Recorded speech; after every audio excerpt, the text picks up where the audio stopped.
Eu acho que, meu caro Edu Pinheiro, amigos da Bandeirantes, que a desatenção com que a Ponte começou o jogo, meio sonolenta, meio desconcentrada, e o gol que ela tomou a 1 minuto de jogo, no primeiro tempo, o gol do John, contou a história do jogo e mudou a história do jogo e acabou estabelecendo o produto final da partida. Ou seja, a Ponte viu a sua estratégia ir por água abaixo, que a Ponte ia esperar o Bragantino.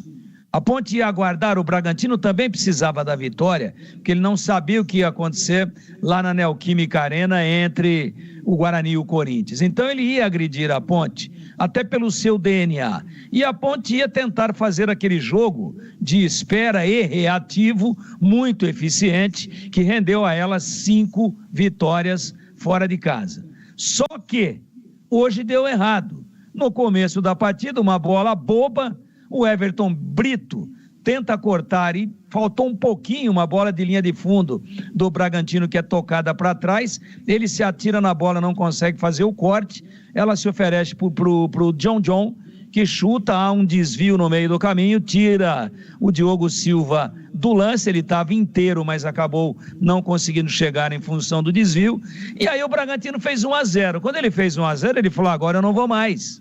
agora eu vou, mas vou na boa, e puxou as linhas para trás. E aí a Ponte passou a viver dentro do jogo aquele drama que ela viveu durante todo o campeonato, contra o Botafogo, contra a Portuguesa, contra o Corinthians. Dentro de casa, a Ponte não consegue propor o jogo, porque o adversário joga com linhas mais baixas. Foi isso que aconteceu, não que o Bragantino tenha se retrancado, tanto é que ele foi atrás do segundo gol e acabou encontrando num pênalti que para mim não ficou caracterizado, mas não é isso que definiu a história do jogo. Com 1-0, o Bragantino também teria se classificado, e a Ponte, ao tomar o gol, além de ter que mudar a sua estratégia, além de ter que sair mais do que sai de costume, ela encontrou a velha dificuldade de todas as partidas em casa, onde ela não consegue perfurar uma marcação adversária bem executada,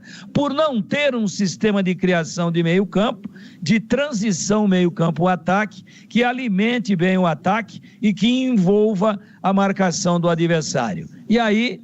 além da questão de ter que rever a estratégia, a Ponte ainda teve contra si o fator emocional. Tomou o gol, se desestabilizou completamente, começou a errar muitos passes, e aí, num passe errado do Simon, sai a jogada enfiada em contra-ataque, e aí o Vinicinho, para mim, não foi derrubado, simulou um tranco de corpo do próprio Simon, e o Red Bull executa